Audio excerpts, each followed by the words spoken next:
una avenida que nació para albergar a una élite de plantadores de café,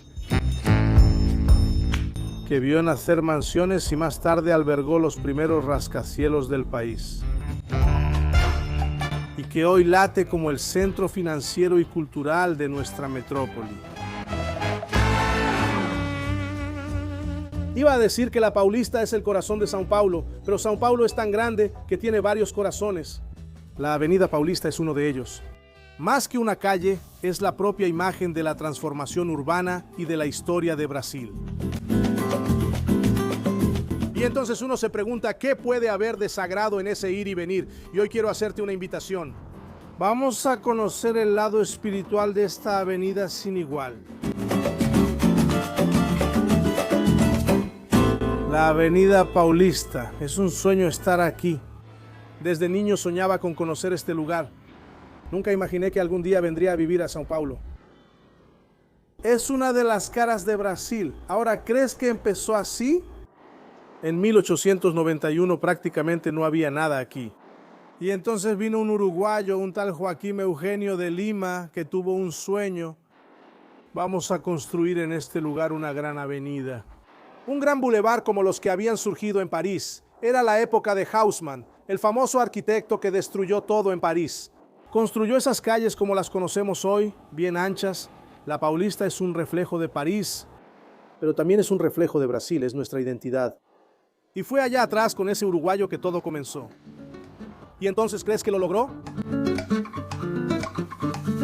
A finales del siglo XIX, São Paulo todavía era una aldea en crecimiento. Pero Eugenio de Lima vio el potencial de la colina de la Paulista, esta región donde estoy, que es la más alta de la ciudad, y pensó en grande. Quería una avenida ancha, un bulevar como los de París, rodeado de mansiones y jardines para atraer a los varones del café que soñaban con la vida glamurosa de la capital francesa. La Paulista es el corazón palpitante de São Paulo. Rascacielos, gente apresurada, tráfico intenso. Y en medio de todo eso, es imposible no notar esta construcción tan diferente aquí a mi lado.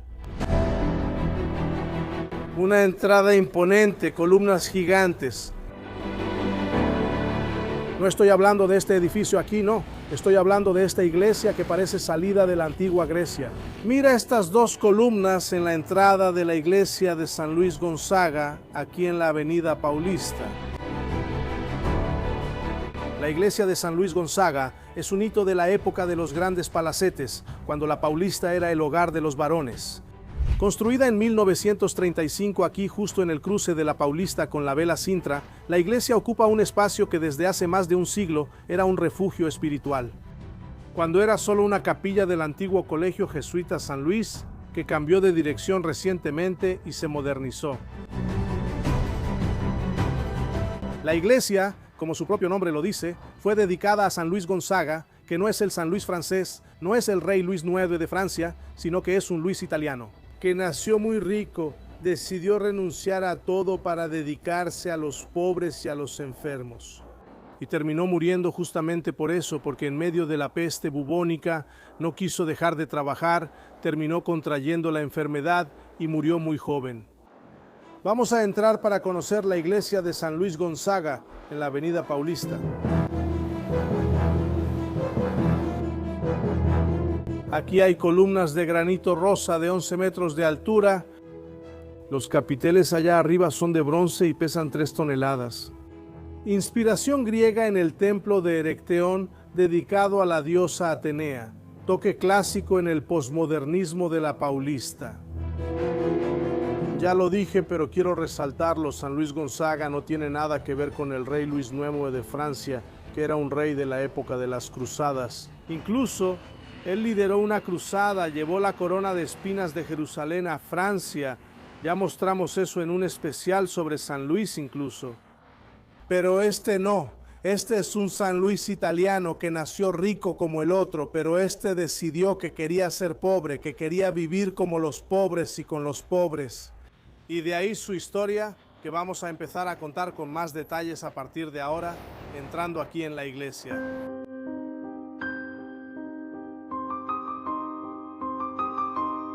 Nunca imaginé que llegaría aquí en pleno São Paulo, en la Avenida Paulista, que está justo frente a mí, y encontraría un lugar tan bonito, tan suntuoso, dedicado a la reflexión, dedicado a la oración.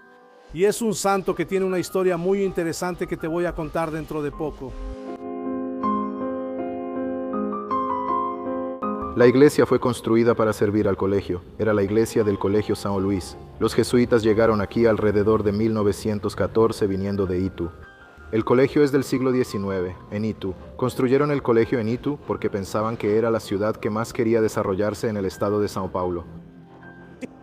Era aquella época del movimiento republicano, de la caída del imperio, entonces ahí se concentraba mucha actividad en Itu. Está la Convención de Itu, que no sé si has oído hablar de la Convención de Itu. Era un grupo muy ligado a la masonería que fue articulando la proclamación de la República. También tenía el café, así que se creía que Itu sería la gran ciudad del estado de São Paulo. A medida que el ciclo del café fue cambiando, São Paulo fue creciendo. Ellos se dieron cuenta de que tenían que mudarse para acá. La iglesia fue inaugurada entonces en 1935 sirviendo únicamente al Colegio São Luís. Después fue cobrando vida propia y fue elevada a parroquia, vinculada a la Arquidiócesis de São Paulo en 1966. El sagrario, completamente de bronce, es una obra de arte, con el interior dorado y adornos que recuerdan a un templo romano en miniatura. Impresiona por su belleza y precisión. En los vitrales vemos el homenaje a santos de la Compañía de Jesús. También hay algunas hermosas representaciones de escenas dedicadas a Jesús. Le escribo esta carta, mi querida madre, con el deseo de que encuentre consuelo y fuerza en el Señor. Ha llegado la hora de despedirme de este mundo y entrar en el descanso eterno. No llore por mí, pero si me tiene algún cariño, abandone el mundo como yo lo hice y venga al cielo para que nos alegremos juntos en la visión de Dios. Deje el mundo, mamá, y venga al cielo. Esta es la última carta de San Luis Gonzaga a su madre y muestra su desapego, la dedicación que tenía, la vocación y la fe. Es importante recordar que siendo muy joven, en los últimos momentos de su vida, San Luis Gonzaga se dedicó a consolar a su madre por su propia muerte, la muerte que estaba por suceder. Es una escena conmovedora imaginar al hijo que sabe que va a morir, dedicando sus últimos momentos no a sufrir porque va a dejar este mundo, sino a consolar a la madre que va a quedarse sola.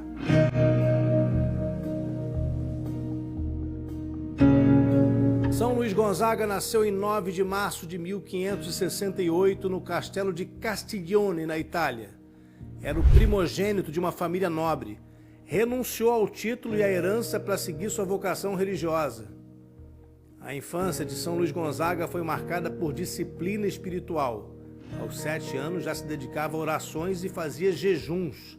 Aos 9, uma experiência em Florença reforçou seu desejo de dedicar a vida à religião. La decisión de entrar a la Compañía de Jesús no le agradó para nada a la familia, pero terminó recibiendo un apoyo importante. Fue San Carlos Borromeo quien percibió la vocación de ese joven y lo hizo seguir adelante. Como novicio jesuita adoptó la pobreza y profundizó su dedicación espiritual. Durante la peste que azotó Roma en 1591, Luis Gonzaga se ofreció para servir a los enfermos, aun sabiendo que podía morir. Atendía a las personas, llevaba a los infectados en sus brazos y consolaba a aquellos que ya habían perdido la esperanza. Contrajo peste bubónica, resistió por algunas semanas, pero terminó muriendo en junio de 1591 cuando tenía apenas 23 años de edad. Esa breve trayectoria fue suficiente para que ese pobre Luis jesuita fuera reconocido por su santidad y después fue beatificado y canonizado de acuerdo con las normas del Vaticano. Fue declarado patrón de la juventud por la Iglesia Católica. Dejó un legado que sigue siendo recordado por su entrega a la caridad y a la vida espiritual. Su carta final permanece como un símbolo de la dedicación a los valores que buscó practicar a lo largo de su vida.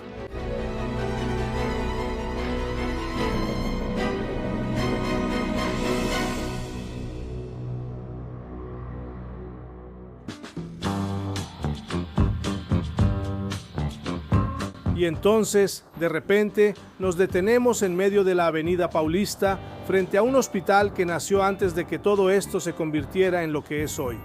Entonces te preguntas, ¿por qué Rodrigo se detuvo frente al hospital?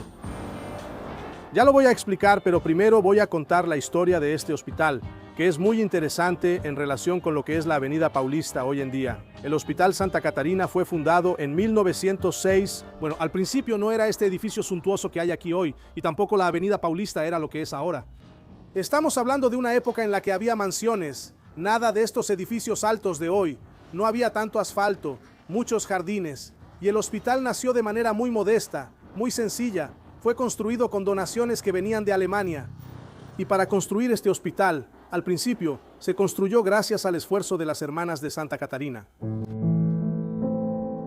Fue idea de la hermana Beata Heinrich, que se mudó a Sao Paulo con una misión clara: crear un hospital para atender a la comunidad. Y los jardines aquí llaman mucho nuestra atención.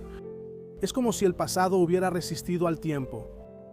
Mientras que la mayoría de los edificios de la Paulista se levantan sobre puro concreto, el Santa Catarina tiene un espacio verde enorme.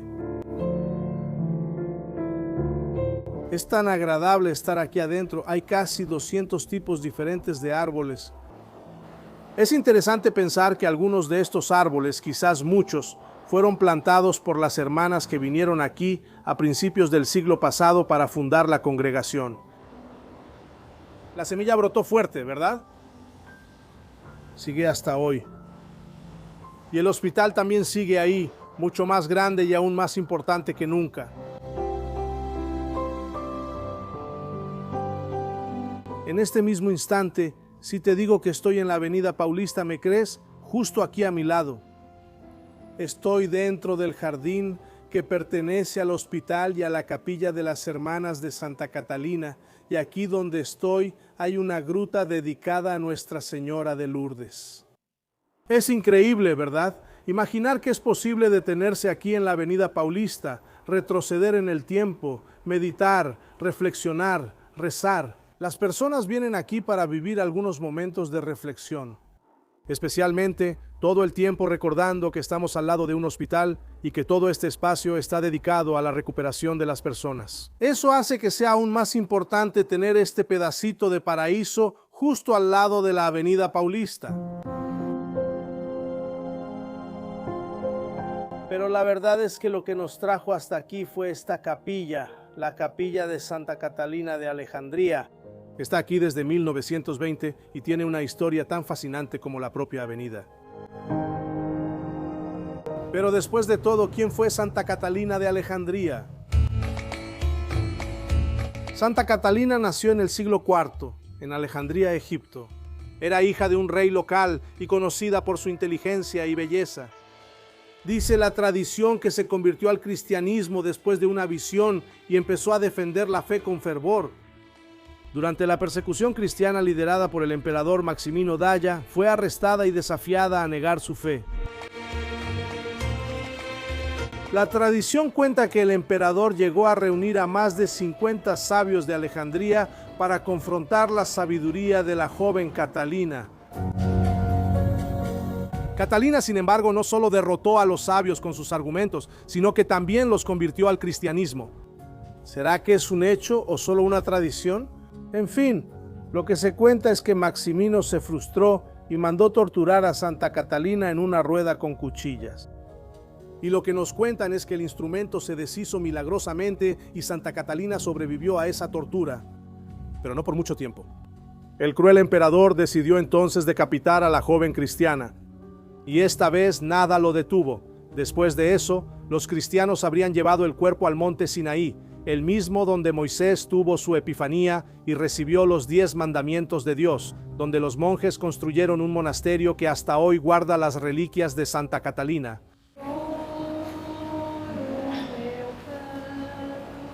Tan escondida en medio de la ciudad que uno no tiene idea de lo que hay hasta que llega aquí a la puerta de la iglesia y ve esta imagen tan bonita. ¿Estás escuchando la música? Es una recreación que están ensayando sobre el momento del martirio de Santa Catalina.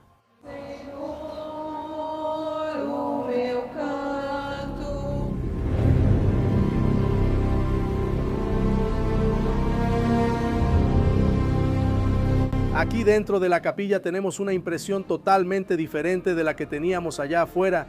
Ya no vemos la avenida Paulista. Realmente entramos en el universo de Santa Catalina. Primero, la imagen que está en el altar tiene una simbología muy importante, ya que Santa Catalina siempre es retratada con la rueda, una rueda que simboliza el instrumento de tortura que los romanos usaron para matarla, y que la tradición nos cuenta que se destruyó milagrosamente. Aquí adentro hay una capillita pequeña, ¿verdad? Pero uno siente todo el esfuerzo que hicieron las hermanas de Santa Catarina en aquel entonces para conseguir las donaciones y levantar esta capilla en una época en la que casi no había nada aquí. Y uno se siente cercano a toda esa realidad, una realidad hecha por las monjas y por la santa que ellas han traído y cargado con ellas a lo largo de todo este tiempo.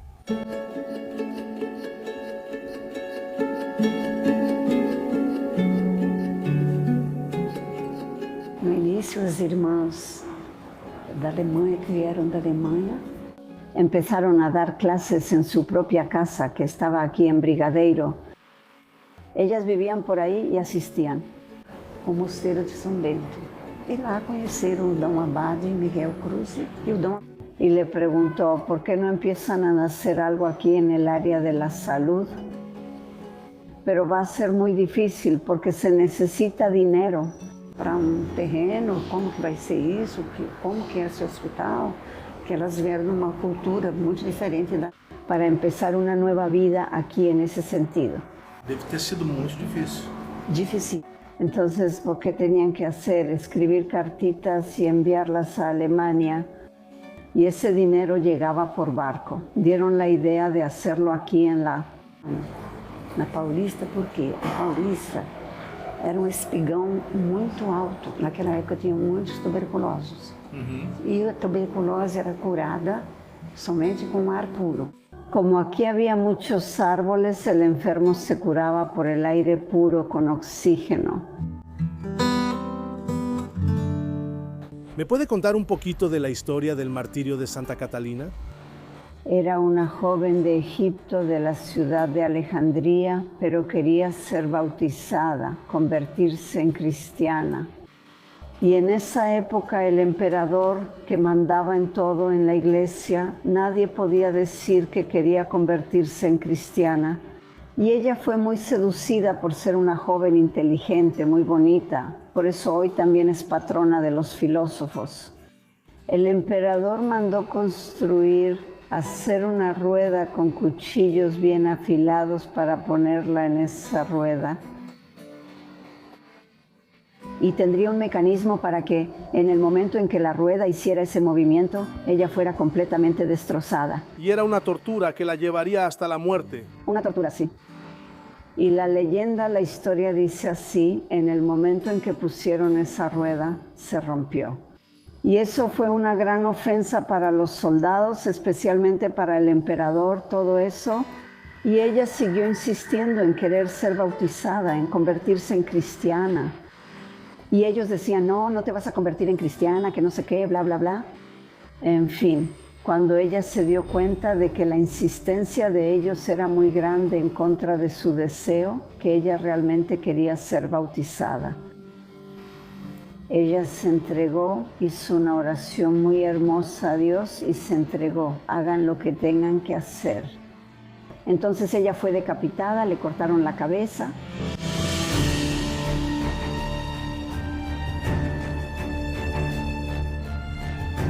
Aquí arriba estoy muy cerca del llamado armonio, que es este órgano que fue fabricado en 1890 y fue traído aquí todavía al inicio de la construcción de la capilla. En esa época, las propias hermanas tocaban el órgano. Hoy hay voluntarios que vienen aquí a participar en las misas. Es solo una de las muchas joyas que hay aquí dentro de esta iglesia.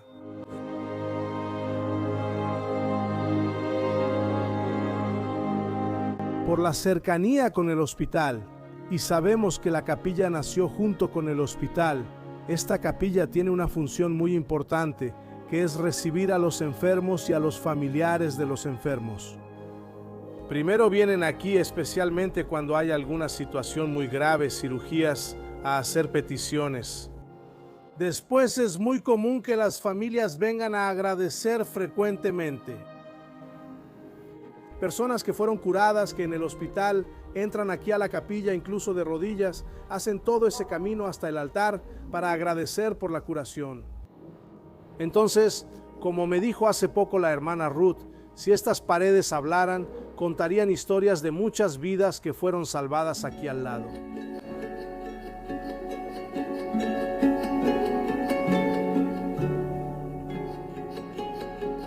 Ahora que ya conocimos la iglesia, volví aquí afuera para que veamos estos frescos que son muy bonitos. Hay unos colores que saltan a la vista. Lo importante aquí es que van contando la historia del martirio de Santa Catalina, desde la resistencia hasta el intento de tortura que aparece en este fresco. Aquí, con la rueda que fue construida por el emperador Maximino y que, según cuenta la tradición, milagrosamente no funcionó. Aquí está dibujado, está pintado aquí el momento en que se hace pedazos. Y lamentablemente el último fresco, este de aquí, tiene la escena de la decapitación de Santa Catalina, con ángeles que podemos ver ahí cargando su cuerpo. Y después ya Santa Catalina santificada en el cielo, con una pluma en la mano, el símbolo de su sabiduría. No fue por casualidad que ella se convirtió en la patrona de los filósofos. Pero aquí, sin la espada, sin la rueda, que aparecerá en otras imágenes, como vimos, por ejemplo, en el interior de la iglesia. Santa Catalina es la patrona de los filósofos y estudiantes, pero también de todos aquellos que trabajan con ruedas. Así es, mecánicos, torneros, esa conexión con el esfuerzo humano representado por el trabajo con la rueda y también con el conocimiento. Y todo eso la convierte en una figura emblemática para un hospital que comenzó con solo 40 camas y hoy es una referencia en Sao Paulo.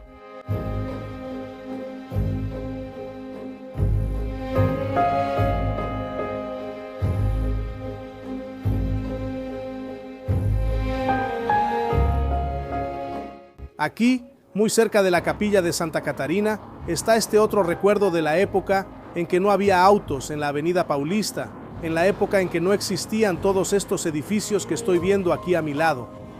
Eran mansiones y palacetes como este de aquí, un lugar que fue hecho para ser la residencia de los varones del café.